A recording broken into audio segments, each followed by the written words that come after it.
प्रथम लघु दो चरण को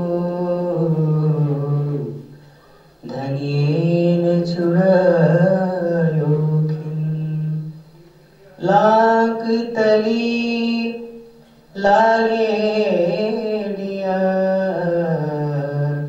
मेरे जीव के यही जीवन मेरे जीव के यही जीवन। बोलो श्री प्राणनाथ प्यारे की जय। बोलो श्री प्राणनाथ प्यारे की जय।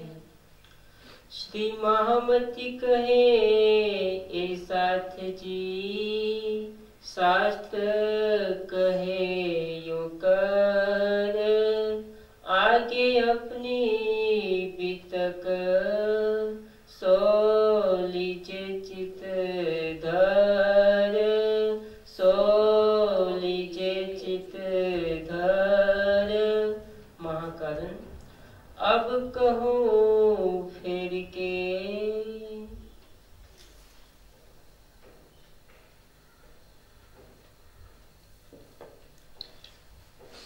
अक्षरते धाम धनी श्री लंका जी के धाम हृदय से वर्णन कर रहे हैं। अब कहूं फेर के, फेर का तात्पर्य है वापस उस परम धाम का मैं वर्णन कर रहा हूं जहां से माया का खेल देखने के लिए हम आए हुए। इसके पहले के प्रकरण में इस नश्वर जगत में चारों युगों के राजाओं का विशेष रूप से वर्णन किया गया और ये दर्शाया गया कि सच्चिदानंद परब्रह्म औरंगजेब के समय में विद्यानंद बुद्ध निष्कलंक स्वरूप के रूप में प्रकट होंगे। उस सच्चिदानंद परब्रह्म के बारे में दुनिया में अनेकों मत मतांतर के द्वारा विचारधाराएं निर्धारित की गई है। कोई कहता है साकार है, कोई कहते हैं निराकार है। साकार और निराकार से परे वो कहाँ है, इसके बारे में भी तरह तरह की मान्यताएं हैं। कोई कहता है कि इस सृष्टि के कण में है, कोई कहता है इस संसार से परे है। जब परे है तो कहाँ है? कोई कहे इस सबे सपना न्यारा खावंद है और तो सपना जो मिट गया तो खावंद है किष्ट हो। इसका उत्तर कोई दे नहीं पाया, क्योंकि इस सृष्टि में क्या है? ऊपर तले दसों दिश में क्या है? केवल माया है। इस मायावी जगत जिसको असत जड़ और दुख कहते हैं, इसके परे बेहद मंडल का ब्रह्मांड है जिसको योग माया का ब्रह्मांड कहते हैं। और इस बेहद मंडल से भी परे अक्षर है और अक्षर से भी परे वो परम धाम है अक्षरातीत का, जिसे सोलीला अद्वैत कहते हैं। सोलीला अद्वैत का अर्थ क्या होता है? जिसमें एक अक्षरातीत सच्चिदानंद परब्रह्म अपनी अभिन्न स्वरूपा आत्माओं के साथ क्रीड़ा कर रहा हो। उसका धाम, उसकी अगरूपा आत्माएं और वो स्वयं एक ही स्वरूप के अंदर है। एक ही दिल सभी रूपों में क्रीड़ा कर रहा है, यानी अक्षरातीत ही सभी रूपों में क्रीड़ा कर रहा है। इसको कहते हैं सोलीला अद्वैत। और ये उस बेहद मंडल से परे है। बेहद मंडल में अक्षर ब्रह्म की क्रीड़ा है। अक्षर क्या है? उस सच्चिदानंद अक्षरातीत का सतंग है। गीता में इस संबंध में विशेष रूप से प्रकाश डाला गया है कि दो पुरुष हैं, क्षर और अक्षर। क्षर सर्वाणि भूतानि कुटस्थो अक्षरः उच्यते। संपूर्ण प्राणी समुदाय, स्थूल भूत, सूक्ष्म भूत, जहां तक इनका विस्तार है वो सब कुछ क्षर कहलाता है। और ये क्षर क्या है? अक्षर के मन का स्वप्न जो इस मोह सागर के अंदर नारायण के रूप में प्रकट होता है, वो कुटस्थ अविनाशी जो अक्षर कहलाता है हमेशा इस नश्वर जगत से परे है, जिसको वेद, उपनिषद, दर्शन आदि ग्रंथों में अक्षर कहकर के वर्णित किया गया है। उपनिषद में कहा गया है एतत् एव अक्षरम ब्रह्म, एतत् एव अक्षरम परम, एतत् एव अक्षरम ज्ञात्वा यो यत् इच्छति तस्य तत्। यह अक्षर ही अविनाशी है। अक्षर और अक्षरातीत दोनों का स्वरूप एक जैसा है। अक्षर आत्मा परानंद किशोर काम विग्रह है। जैसे कि मैंने कहा, अक्षर ब्रह्म के 4 पाद हैं। अव्याकृत, सबलिंग, केवल और सत्स्वरूप। वेदों में इसका पूर्व सूक्त के अंदर वर्णन किया गया है। 4 वेदों में पूर्व सूक्त आया है और वेदों में कहा गया है चतुष्पाद भुक्त्वा मुख्यम सर्वम अदत्त भोजनम। 4 पादों में वो ब्रह्म विद्यमान है। त्रिवी पद विद्याम भारत पादस ये अभवत पुनः। 3 पाद विशुद्ध चेतन अमृतमय और अखंड है और इसका चौथा पाद बार बार सृष्टि के रूप में प्रकट होता है। वही चौथा पाद क्या है? नारायण। वही चौथा पाद स्वप्न में नारायण के रूप में है। चौथा पाद अव्याकृत है। यामे महाविष्णु मन मन थे त्रिगुण ताथे तिरचर सब उत्पन्न। यानी अक्षर ब्रह्म का मन जो अव्याकृत है वो भी स्वप्न में नारायण के रूप में प्रकट होता है। पुराण संहिता में इस संबंध में तथ्य दर्शाया गया है। तस्मिन् वी मोह जल धावसीत पुरुषो महान पंच अवयव संयुक्त स एव प्रणव अभिधान। पंच अवयव वाला वो स्वरूप जो नारायण कहलाता है। ओम के अंदर 5 चीजें हैं और वो माँ और एक हलंत होता है। ऐसे कई कई 4 शब्द कहे जाते हैं। बिंदु मात्र को भी ले लिया जाता है। इस प्रकार से पौराणिक मान्यता में ब्रह्मा विष्णु शिव ईश्वर सदाशिव की जो बात चलती है, वैदिक मान्यता में अकार उकार मकार हलंत और बिंदु मात्र को लेकर जिसको तुरीय मात्र कहते हैं, इन 5 मात्राओं से युक्त ओंकार को माना जाता है और यही नारायण है। अव्याकृत को भी प्रणव कहते हैं और उसके स्वप्न स्वरूप को भी प्रणव कहते हैं। यही सारी सृष्टि जगत का कर्ता धर्ता है। वेदांत में इसी को सबल ब्रह्म कहते हैं या ईश्वर कहते हैं और अक्षर को निर्गुण ब्रह्म कहते हैं। लेकिन अक्षरातीत के बारे में कोई जानता नहीं। यद्यप उपनिषदों में जरूर कह दिया गया है अप्रणव अमनो सुप्रो ही अक्षरात् परतः परा। अक्षर से भी परे जो उत्तम पुरुष अक्षरातीत है उसकी विवेचना कोई कोई बिरला करता है। अब ये अक्षरातीत कौन है? एक ही अक्षरातीत 2 रूपों में लीला करता है, सत अंग के रूप में और चित्कन स्वरूप के रूप में स्वयं है। सत अंग के रूप में जिसमें सत्ता उसकी प्रदर्शित होती है वो है अक्षर ब्रह्म। आनंद अंग के रूप में उस अपनी हिलाधरी शक्ति आत्माओं के साथ क्रीड़ा करता है। इस प्रकार वो चित्तघन स्वरूप अक्षरातीत सत चित और आनंद का पूर्ण परिपूर्ण रूप है। उसी के बारे में उपनिषदों में कहा गया है पूर्णमदः पूर्णमिदं पूर्णात् पूर्णमुदच्यते पूर्णस्य पूर्णम् आदाय पूर्णम् एव अवशिष्यते। वो पूर्ण है, अनंत है। अनंत ज्ञान, अनंत प्रेम, अनंत आनंद और अनंत एक रस्ता का वो स्वभाव लिए हुए वो सच्चिदानंद परब्रह्म है। स्वाभाविक है जहाँ सत्ता की लीला प्रदर्शित होती है वहाँ आनंद की लीला प्रदर्शित नहीं होती, प्रेम की लीला प्रदर्शित नहीं होती। जैसे हमारे दाएं हाथ में घाव हो जाए तो उसकी पीड़ा बाएं हाथ को नहीं होती। दायां हाथ जल जाए तो बायां हाथ दाहकता से रहित होगा, पीड़ा से रहित होगा और औषधि दाएं हाथ पर लगाएंगे, बाएं हाथ पर नहीं। जबकि दोनों हाथ एक ही व्यक्ति के अंग होते हैं।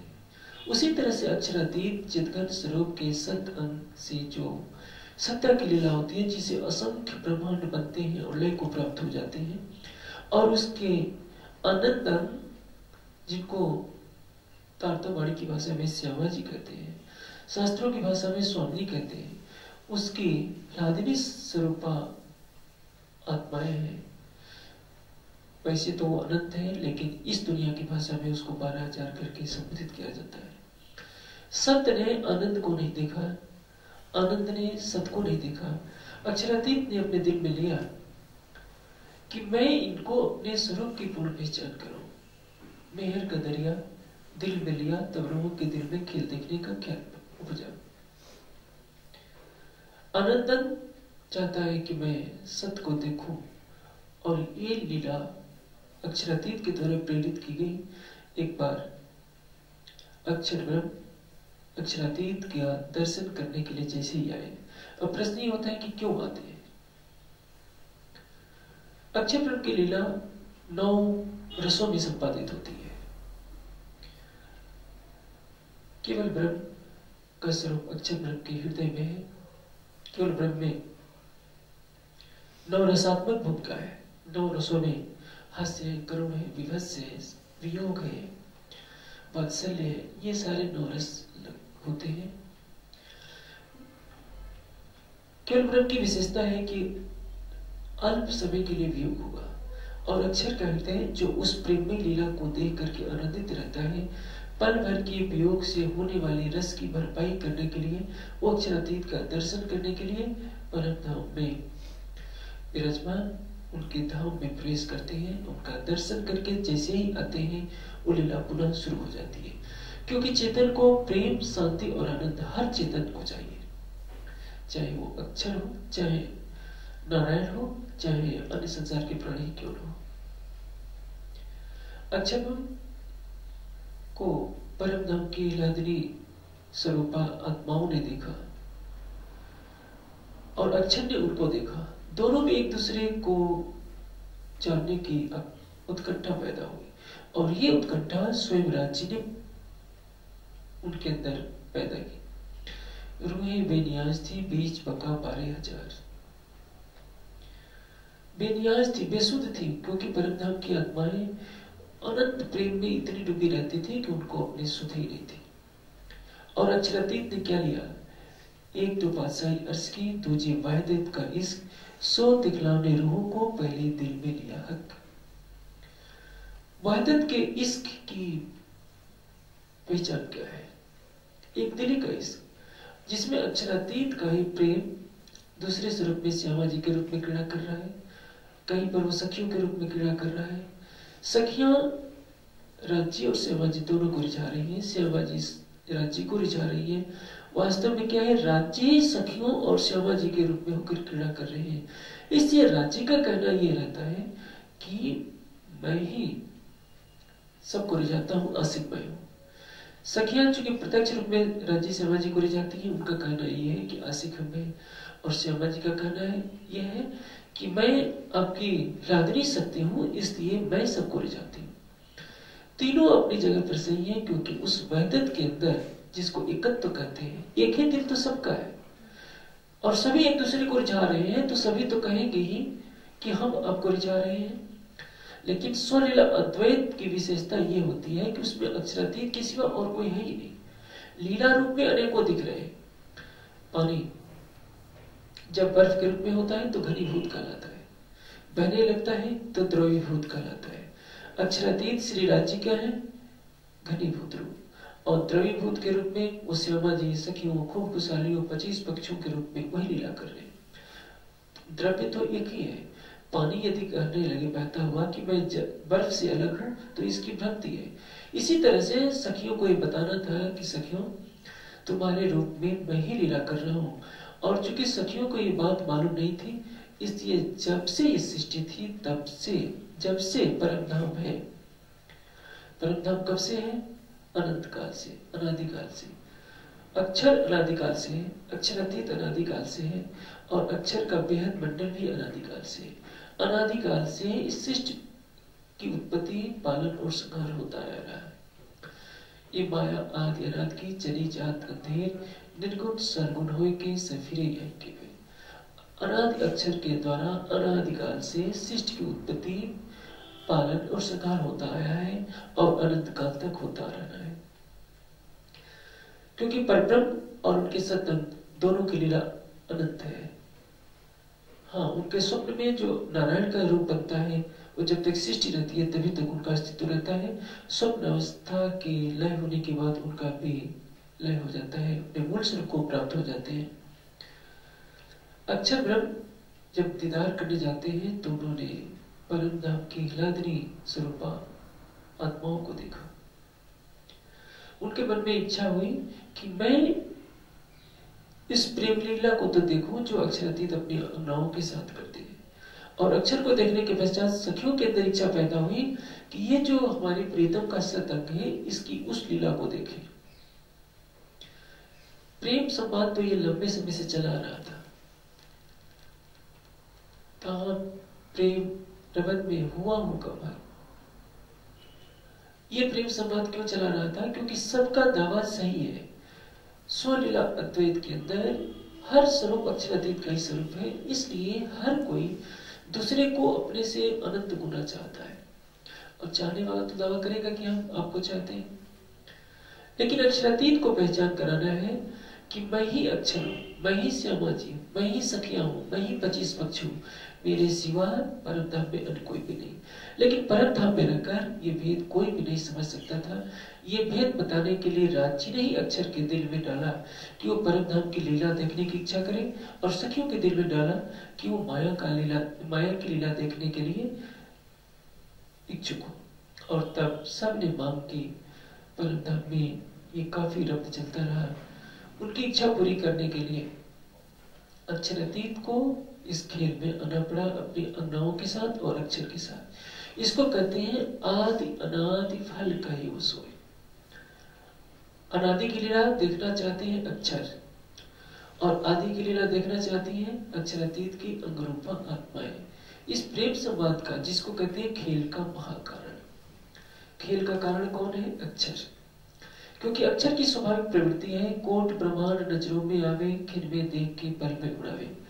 लेकिन ये खेल तो पहले से चला आ रहा है, लेकिन ये विशेष खेल बना है जो परम धाम की आत्माओं और अक्षर की इच्छा के कारण बना है। क्योंकि दोनों को भेद बताना है अपने दिल का कि मेरा दिल ही तो सभी रूपों में लीला कर रहा है।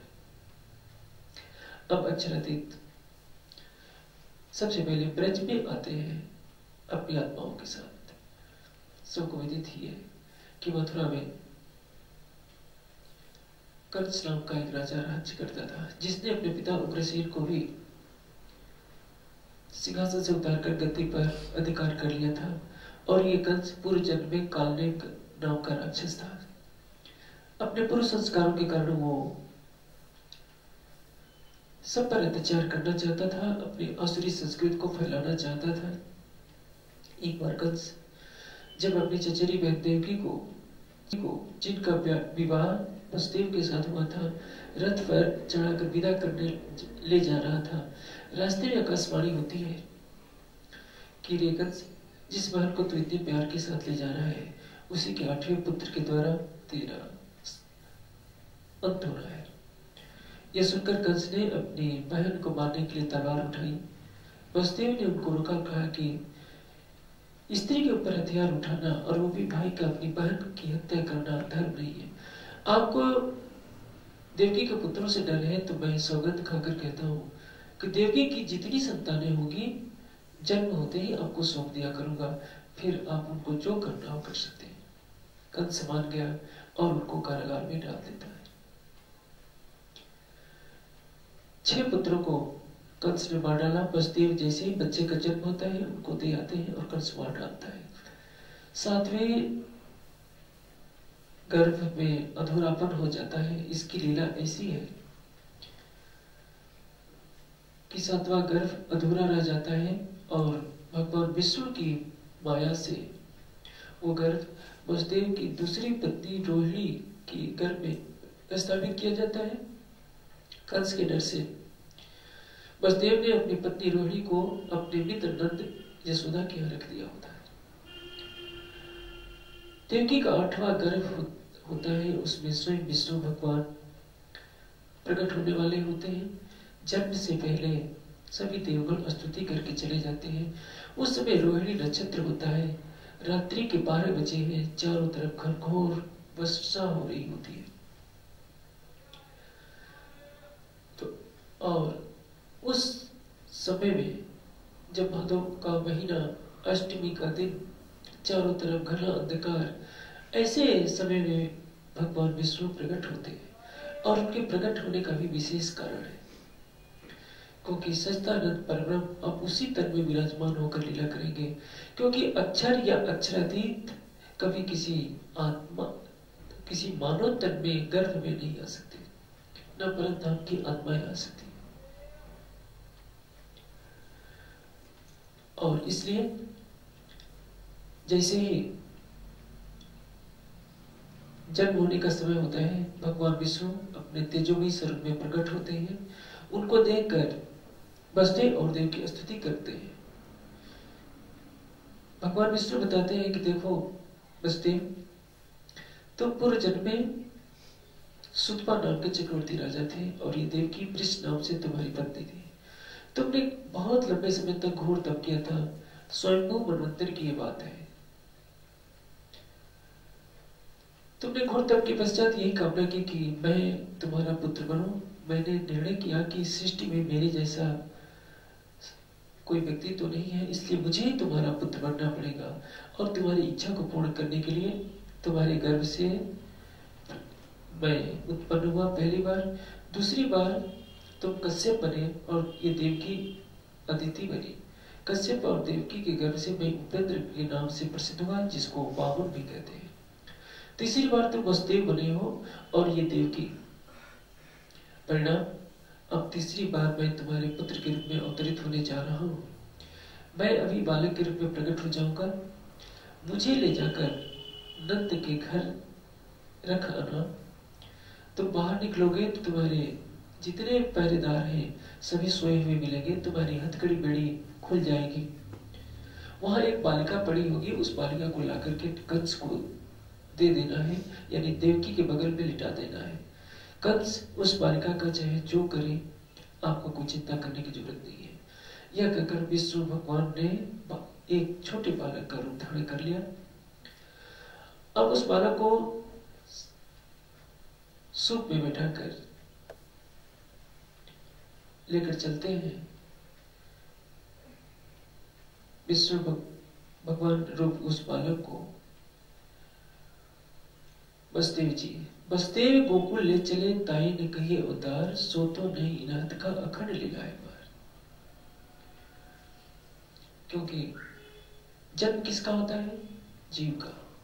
विष्णु भगवान ने जन्म लिया। अब उस तन में योग माया का संपूर्ण ऐश्वर्य विराजमान हो चुका है। विष्णु भगवान एक बालक के रूप में है और उस तन में योग ऐश्वर्य, योग माया का ऐश्वर्य आ जाने के कारण अब उसको अवतार नहीं कहा जा सकता। और इसलिए जब बाहर निकलते हैं वसुदेव जी उस बालक को लेकर, तो यमुना जी का जल भी उनको स्पर्श करने के लिए ललायित रहता है। निदान बालक के स्पर्श मात्र से यमुना का जल घट जाता है और वे भयानक बाढ़ वाली यमुना को पार करके पहुंच जाते हैं नंद के घर। वहां बस देव जी बालक को रख देते हैं यशोदा के बगल में। उनके बगल में लड़की सोई हुई होती है। लड़की को उठा लेते हैं और लाकर पुनः देवकी को दे देते हैं। ये वही लीला चल रही है जिसको दिखाना है, क्योंकि परम धाम में इस क्रवत के समय बहुत बहस हुई थी। सखियों ने कहा था कि अक्षरातीत आप कैसे अक्षरातीत हैं जो हमारी एक छोटी सी इच्छा पूरी नहीं कर सकते हैं। सर्करा कर्करा न स्यात् न विषम अमृतम भवेत्, चिंतामणि न पसाणु न दिवा रजनी भवेत्। चीनी कभी बालू नहीं हो सकती, विष कभी अमृत नहीं हो सकता, दिन कभी रात्रि नहीं हो सकती, दिन कभी रात्रि नहीं हो सकता, और चिंतामणि कभी पत्थर नहीं हो सकती। जब ये सब बातें नहीं हो सकती तो आप कैसे अक्षरातीत हैं जो हमारी एक इच्छा पूरी नहीं कर रहे। हम चाहती हैं दुख की लीला को देखना और आप कहते हैं कि तुम वहां न जाओ। सखियों से राज्य कहते हैं कि सखियों, जिस माया की दुनिया को तुम देखना चाहती हो उसमें दुख ही दुख है।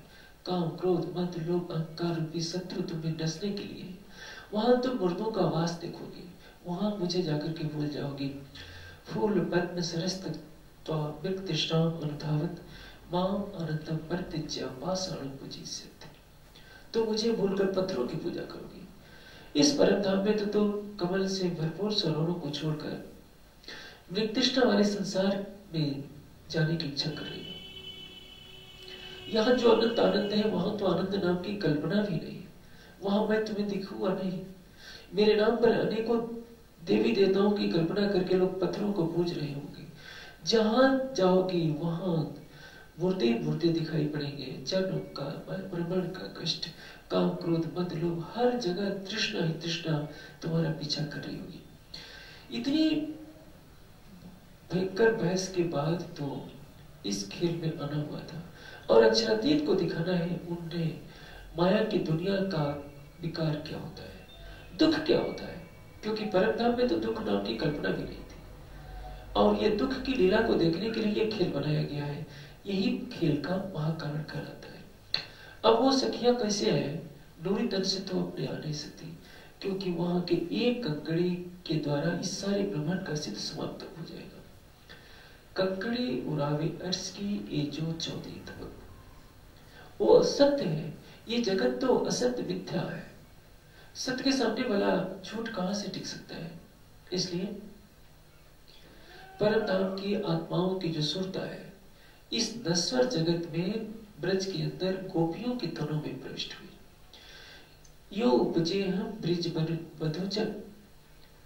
मूलतन उनके सखियों के बैठे मूल मिलाव में राजी ने कहा कि सखियों, मैं तुमको यही बैठे बैठे माया का खेल दिखाता हूँ, क्योंकि मैं तुमको कभी भी अलग कर नहीं सकता।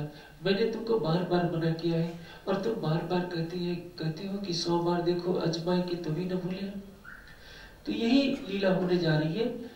मैं तुम्हारे साथ रहूंगा, तुमको जगाऊंगा, लेकिन तुम मुझे भूलती रहोगी।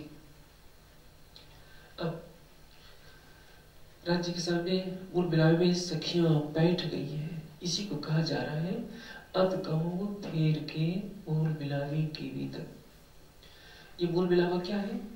जहां मूल में हम बैठे हैं, सभी इकट्ठा होकर, सभी परमात्माएं धनी के चरणों में बैठकर उनकी आंखों की तरफ देख रही है, जैसे हम टीवी के पर्दे की तरफ देखते हैं और हमारी दृष्टि टीवी के पर्दे पर होने वाले खेल को देखने लगती है। खेल चल रहा होता है हजारों किलोमीटर दूर, हमारी नजरें पर्दे पर टिकी होती है, लेकिन अंतर्दृष्टि हजारों मील का दृश्य देख रही होती है। वैसे ही परम धाम में परमात्माओं की दूरी नजर राज्य की नजरों से मिली हुई है, लेकिन उन नजरों में राज्य नहीं दिखाई दे रहे हैं, परम धाम नहीं दिखाई दे रहा है, संसार की लीला दिखाई दे रही है कि हम ब्रज में आ गई हैं और गोपियां बन गई हैं। परम धाम की आत्माओं की सुरता युवा कन्याओं के अंदर प्रविष्ट होती है, क्योंकि आत्मा कभी जन्म नहीं ले सकती। जो ब्रह्म सृष्टियां हैं, 3 पुरुषों की 3 सृष्टियां, नारायण की सृष्टि, जीव सृष्टि, अक्षर की सृष्टि, ईश्वरी सृष्टि और अक्षरातीत की सृष्टि ब्रह्म सृष्टि कहलाती है। जो अक्षरातीत की हिलादरी शक्ति श्यामा जी है, उन्हीं की हुबहू स्वरूपा ब्रह्म सृष्टि कहलाती है और उनकी दृष्टि को कहते हैं आत्मा। वो आत्मा क्या है? परात्म की नजर, दृष्टि, जिसको कहते हैं सूरता, जिसको कहते हैं वासना। वो किस पर बैठे? उन जीवों पर जिन्होंने युवा किशोरी तन को धारण कर रखा है।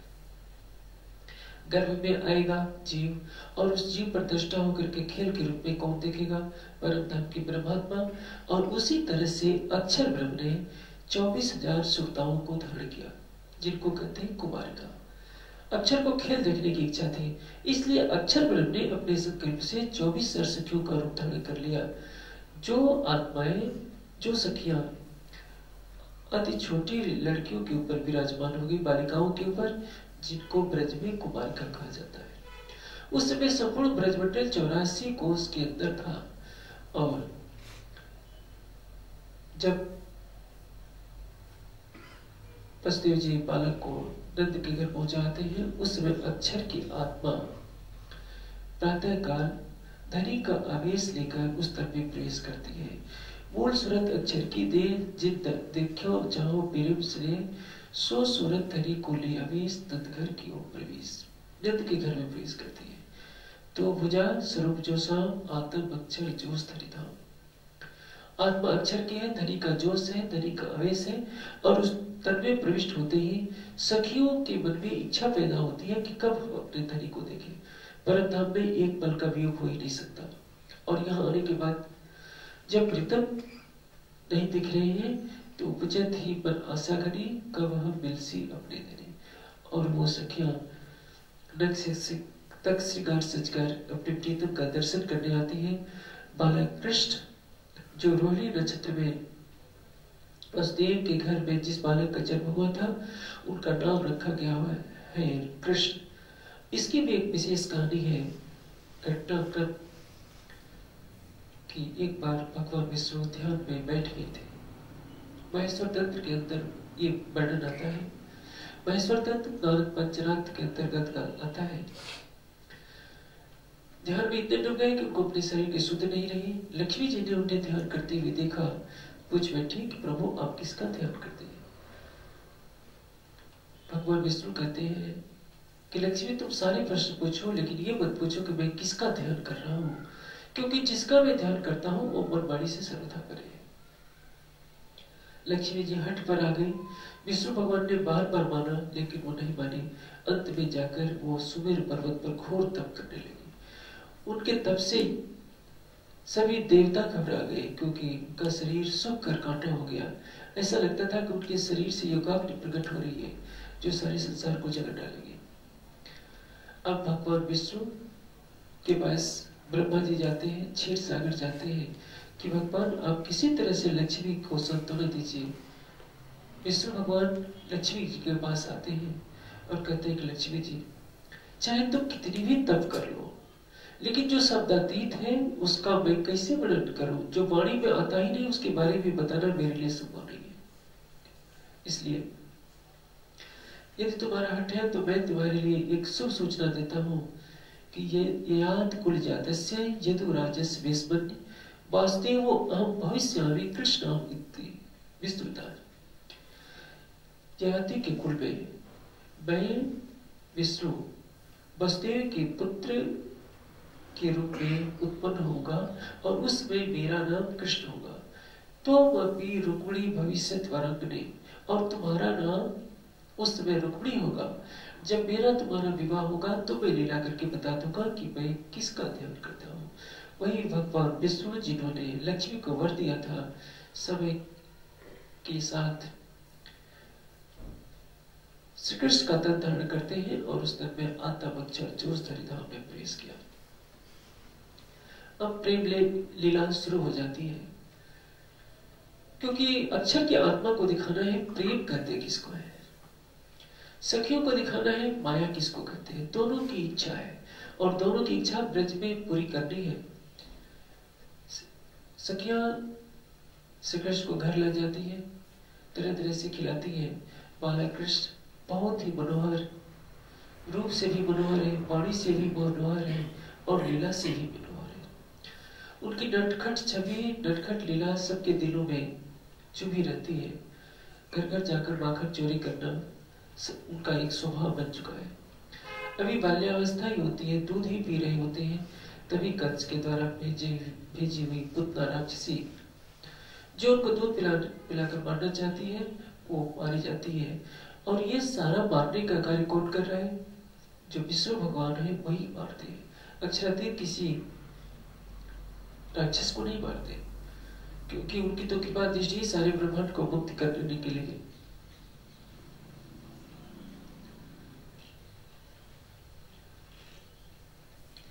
अब लीला धीरे धीरे बढ़ती जाती है। श्री कृष्ण के दर्शन करने के लिए भगवान शिव भी आते हैं। ब्रह्मा जी को भी उस लीला पर विश्वास नहीं होता। नारद जी के उकसाने पर स्वयं परीक्षण करने के लिए आते हैं। ग्वाल बालों को ले जाकर के बंद कर देते हैं। फिर भी श्री कृष्ण जी ने अपने ऐश्वर्य से वैसे ही बालक बना लिए, वैसे ही ग्वाल बाल बना लिए, गाय भी बना ली। अंत में ब्रह्मा जी आकर के क्षमा याचना करते हैं और कहते हैं कि हे प्रभु, आपकी कृपा से यदि मैं इस ब्रजमंडल में किसी भी योनि में जन्म पा जाऊं तो मेरा जीवन धन्य है, क्योंकि सारा ब्रजमंडल आपकी चरण धूलि से पवित्र है। आप अक्षरातीत थे, आप अक्षरातीत हैं, इस रूप में लीला कर रहे हैं, मुझे तो इसकी पहचान ही नहीं हो पाई और आपने अपनी कृपा दृष्टि मुझे अपनी पहचान दी। तरह तरह की लीलाएं करते हैं। अनेकों राक्षस भेजता है, तृणावर्त को भेजता है, प्रलंब को भेजता है, धेनुक राक्षस को भेजता है। श्री कृष्ण बलराम उन सारे राक्षसों का वध कर देते हैं। जब बांसुरी बजाते हैं तो गोपियों को शरीर की सुध नहीं रहती, वे सब कुछ छोड़कर श्री कृष्ण के प्रेम में ऐसी हो जाती है कि संसार को वो देखती नहीं। चाहे दूध दो रही हो, चाहे भोजन बना रही हो, उनका चित्र हमेशा कृष्ण में लगा रहता है। अब श्री कृष्ण बलराम काफी बड़े हो चुके होते हैं और यहीं पर छोटी अवस्था में श्री कृष्ण काली नाग का भी अहंकार दमन करते हैं। काली नाग जिसके बीच से पूरी यमुना विषैला हो चुकी होती है, उसके भी बीच को दूर करते हैं। इंद्र का भी अहम दूर करते हैं। जो ब्रजवासी इंद्र का पूजन करते थे उसको बंद करवा दिया और सबसे एक अक्षरातीत का पूजन करवाया। इसलिए उन्होंने तर्क दिया कि इंद्र हमारे लिए क्या करते हैं, स्वयं गोवर्धन के रूप में हो जाते हैं और उनकी पूजा स्वीकार करते हैं। क्योंकि परम धाम में एक ही बात थी